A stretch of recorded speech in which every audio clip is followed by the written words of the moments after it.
चल हो जा शुरू। केसरिया से मन जोगी हुआ रे, दिल झूमे देखो पतवारा हुआ रे, दिल झूमे देखो पतवारा हुआ रे। हर पल मनाओ केसरी त्योहार। विमल बोलो जुबान केसरी। कि जिन्हें अमेठी ने अस्वीकार कर दिया, जो अमेठी छोड़कर वायनाड चले गए, वो रायबरेली के पूर्णता कभी नहीं हो पाएंगे। प्रश्न ये उठता है कि उन्होंने वायनाड में कहा कि वायनाड ही उनका परिवार है, तो आज रायबरेली में क्या कहेंगे? डरो मत कहते कहते अब अमेठी से लड़ो मत। पूरे देश भर में ये जग जाहिर हो गया है कि राहुल गांधी का नारा डरो मत कायरता, दोगलेपन और खोखलेपन से लदा हुआ। जनता की जो सेंटिमेंट्स हैं आपके प्रति, उसको आप इग्नोर नहीं कर सकते हैं, अहंकार में उसको नहीं कुचल सकते। पूर्ण विकास संभव हुआ अमेठी में।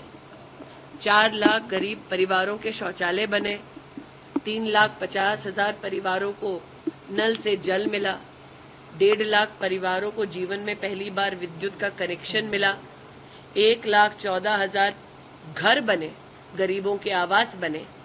तो अगर 5 साल में, जिसमें 2 साल कोरोना के थे, अगर भारतीय जनता पार्टी के सांसद और सरकार के लिए ये संभव रहा, तो 50 साल से और विशेषतः 15 साल लापता रहने के बाद इतनी पीढ़ियों की हानि गांधी परिवार ने अमेठी लोकसभा क्षेत्र में क्यों की?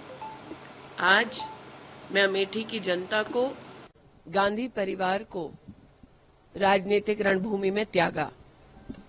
आज गांधी परिवार का अमेठी लोकसभा क्षेत्र से ना लड़ना इस बात का संकेत है कि प्रधानमंत्री मोदी जी के दिशा निर्देश में, उनके नेतृत्व में अमेठी में जो बहुमुखी विकास हुआ है, उस विकास के चलते आज अमेठी की जनता ये पूछ रही है कि अगर 5 साल भारतीय जनता पार्टी के सांसद द्वारा अभूतपूर्व विकास संभव हुआ अमेठी में, 4 लाख गरीब परिवारों के शौचालय बने, 3,50,000 परिवारों को नल से जल मिला, 1.5 लाख परिवारों को जीवन में पहली बार विद्युत का कनेक्शन मिला, 1,14,000 घर बने, गरीबों के आवास बने। तो अगर 5 साल में, जिसमें 2 साल कोरोना के थे, अगर भारतीय जनता पार्टी के सांसद और सरकार के लिए ये संभव रहा, तो 50 साल से और विशेषतः 15 साल लापता रहने के बाद इतनी पीढ़ियों की हानि गांधी परिवार ने अमेठी लोकसभा क्षेत्र में क्यों की? आज मैं अमेठी की जनता को नव संकल्प विकास का इसके साथ आश्वस्त करना चाहती हूं कि प्रधानमंत्री मोदी की सरकार पुनः बनने वाली है। प्रदेश में भारतीय जनता पार्टी की सरकार है। दोनों सरकारों के मध्य में समन्वय कर हम विकास को केंद्र बिंदु बनाकर यहां काम करते रहेंगे। अमेठी के भारतीय जनता पार्टी के सभी कार्यकर्ताओं का पुरुषार्थ और परिश्रम, मेरे नेतृत्व का आशीर्वाद, उनका मार्गदर्शन आज अमेठी में चुनाव में वोट पड़ने से पहले ही एक इतिहास रच चुका है। और 20 मई को जब हमारे नागरिक पोलिंग बूथ पर जाएंगे, नरेंद्र मोदी जी को पुनः अपना आशीर्वाद देंगे, तब अमेठी लोकसभा क्षेत्र में एक नया इतिहास रचा जाएगा। अमेठी की जनता के प्रति मैं जितना आभार वंदन करूं उतना कम है। आज का दिन अमेठी की जनता का जीत का दिन है। रायबरेली में ये कहा जा रहा था कि इसीलिए राहुल गांधी ने चुना क्योंकि वो सिर्फ सीट है, लेकिन क्या आपने जो विकास किया अमेठी में, शायद ये भी वजह हो सकती है कि इसलिए वो अमेठी छोड़? देखिए, पिछले 3 वर्षों में मैं रायबरेली में दिशा कमेटी की अध्यक्ष रही, सोनिया जी को चेयर रही। इन 3 वर्षों में मैंने स्वयं देखा कि चाहे वो प्रशासनिक कार्य हो या रायबरेली की जनता की दरकार हो, कांग्रेस का शीर्ष नेतृत्व रायबरेली में जनता की सेवा के लिए उपस्थित नहीं था।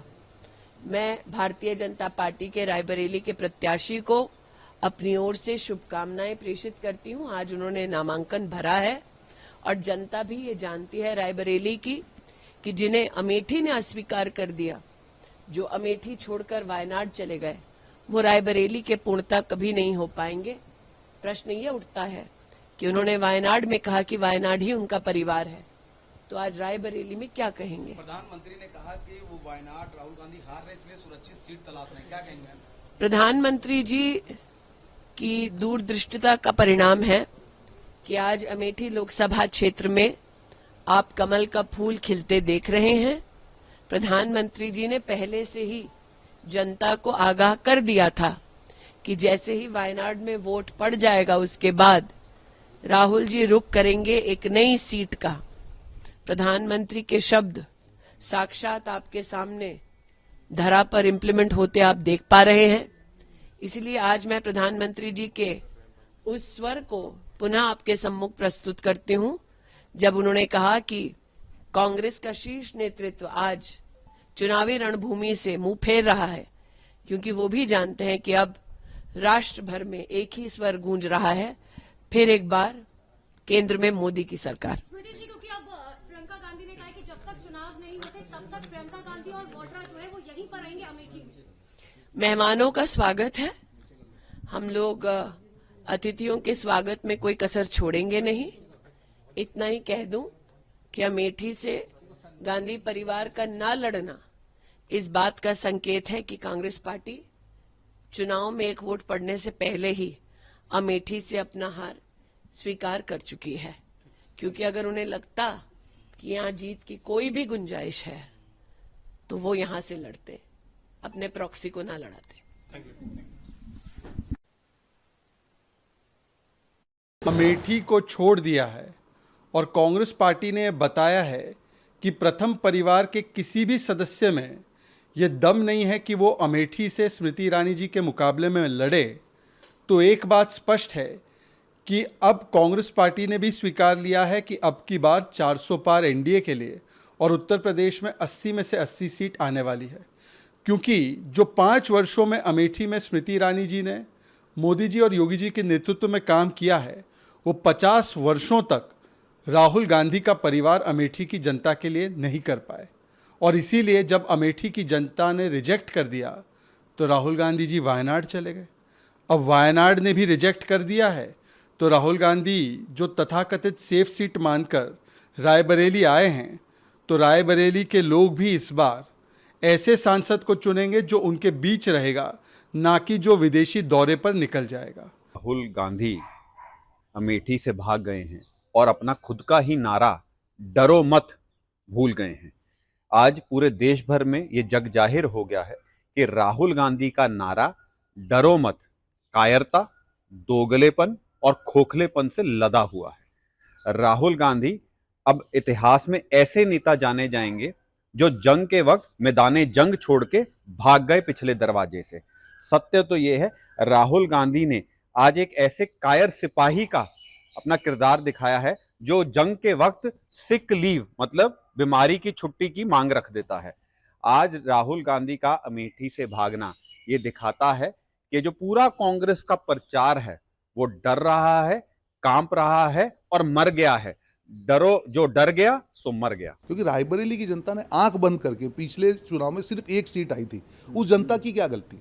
तो मुझे लगता है जनता की जो सेंटिमेंट्स हैं आपके प्रति उसको आप इग्नोर नहीं कर सकते हैं, अहंकार में उसको नहीं कुचल सकते कि हम जो डिसीजन लेंगे वो फाइनल है, आपको जो करना हो करो। फिर जनता है बोलेगी नहीं, वो वोट में आपको मैसेज देगी। पर दुख हुआ 15 साल में कार्य पार्टी में हर कैडर पे काम करने, और अगेन मेरा ये ऑब्जेक्टिव यही है कि एक मैसेज स्ट्रॉन्ग जाए कि एक पार्टी ने सालों तक जहां उत्तर प्रदेश में शासन किया, ग्रासरूट के धरातल के फीडबैक को आपकी फेवर में करने का एक मौका था। वो भी ये जो सलाहकार हैं जो बैठ के इसी केबिन में बैठ के एडवाइस देते हैं, ग्रासरूट का फीडबैक नहीं लेते हैं, कभी भी प्रियंका जी ये चीज़ नहीं बोलेंगी, पर हकीकत ये आपके सामने आ जाए।